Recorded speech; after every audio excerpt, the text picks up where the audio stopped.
일단 제가 이 사과의 말을 올린 거에서 뭐 토시를 달거나 이런 건 아니라는 점을 먼저 말씀드릴게요. 그냥 저는 조건 없이 사과한 겁니다.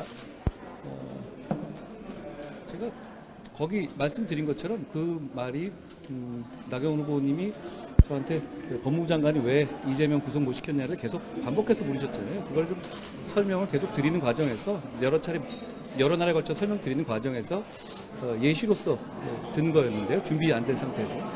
사실 저도 말하고 아차 했거든요. 이게 이 얘기를 괜히 했다라는 생각을 했었어요.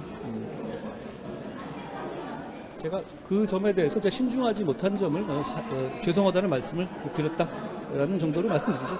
패스트트랙 물리적 충동물 사건은 제가 보는 관점을 한번 말씀드리죠. 그 사건은 당시에 우리 당이 드루킹 특검을 관철하는 과정에서 몇몇 위원회를 저쪽에 넘겨줬었어요. 그렇기 때문에 공수처법 같은 악법들을 막아내기 어려운 상황이 됐던 거죠. 그런 악법을 막기 위해서 당시 당원들, 보좌진 의원들 포함해서 처벌될 거 감수하고 몸 아끼지 않고 몸으로 막았던 충돌 사건이거든요. 저는 그 사안 자체에 대해서 관련된 분들에 대해서 대단히 안타깝게 생각하고 그리고 끝까지 당이 챙겨야 한다라는 생각을 가지고 있다는 말씀을 드립니다. 그런 면에서 제가 당대표가 되면 법률적인 지원을 지금보다 더 강화하겠습니다. 국민의힘의 차기 지도부를 선출하는 전당대회가 닷새 앞으로 다가온 가운데 지지자 간 폭력 사태의 댓글팀 의혹과 공소 취소 청탁 폭로 등 이른바 자폭 국면으로 가고 있다는 내부 우려가 잇따르고 있습니다. 국민의힘 이양수 의원은 SBS 라디오와의 인터뷰에서 전당대회에 대한 질문을 받자 쓴웃음을 지으며 이렇게 말했습니다. 예. 자해까지는 가능한 것 같습니다. 자해까지 맞는 거예요? 자폭은 아니죠. 그럼 분당대회 맞습니까? 분당까지는 안 갈 거예요. 그럼 분열대회입니까? 뭐 이제 봉합하는데 시간이 좀 걸리겠죠. 앞서 이철우 경북지사도 국민의힘 전당대회는 폭력과 문자폭탄, 인신공격 등 온갖 추태를 보이고 있다며 자칫 이번 전당대회가 자유우파 보수 세력을 크게 실망하게 해 버림받는 정당이 되지 않을까 걱정된다고 말했습니다. 이 같은 논란은 특히 한동훈 후보가 나경원 후보의 과거 패스트트랙 사건 공소, 취소 청탁을 폭로하면서 절정에 달했는데 후보들은 여전히 서로에게 격앙된 반응을 드러냈습니다.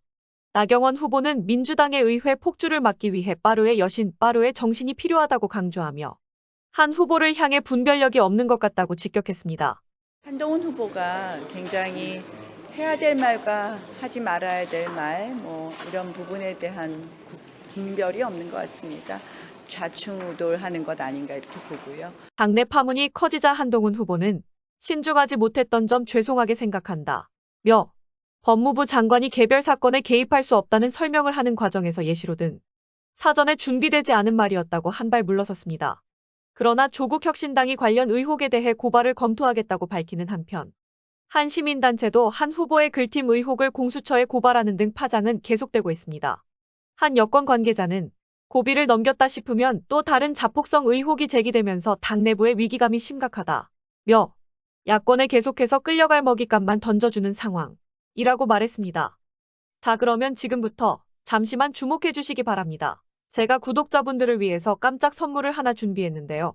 제가 항상 여러분들께 뭐라고 말씀을 드렸나요? 뉴스만 평소에 잘 챙겨보셔도 돈이 된다, 돈을 벌 수 있다라고 말씀을 드렸는데요. 자, 여러분들 여기 보이시는 이스라엘과 하마스 전쟁 같은 뉴스를 보게 되면 여러분들은 어떤 생각이 드시나요? 그냥 뉴스만 보고 끝내는지 아니면 이 뉴스를 어떻게 이용할 수 있는지 이 부분을 고민하고 계시는지 되물어보고 싶습니다. 자, 그 이유가 뭐냐면 제가 지난 11월 초에 여러분들께 뭐라고 말씀을 드렸죠. 지금은 반도체 산업에 관심을 가져야 한다. 뉴스만 보고 그냥 넘기지 마시고 투자 쪽으로 생각을 한번 해보셔야 한다라고 말씀을 드렸습니다. 그리고 나서 이런 썸네일들 뉴스를 통해서 많이 보셨을 텐데요. 이런 반도체 산업이 이슈가 됐을 때 부자들은 어떻게 생각한다고 했나요? 반도체 관련주는 뭐가 있는지, 어떤 종목이 가장 좋은지, 어디에 투자해야 돈이 몰리는지 자연스럽게 생각한다고 제가 말씀을 드렸죠. 그 이유가 뭐냐면 부자들이 봤을 때는 이슈가 곧 돈으로 이어지고 그 이슈가 나에게 돈을 벌어준다는 경험적 확신이 있기 때문에 부자들은 항상 이런 사회적 이슈를 관심 있게 챙겨본다. 이렇게 제가 말씀을 드렸는데요. 제가 지난번에 시청자분들과 함께하는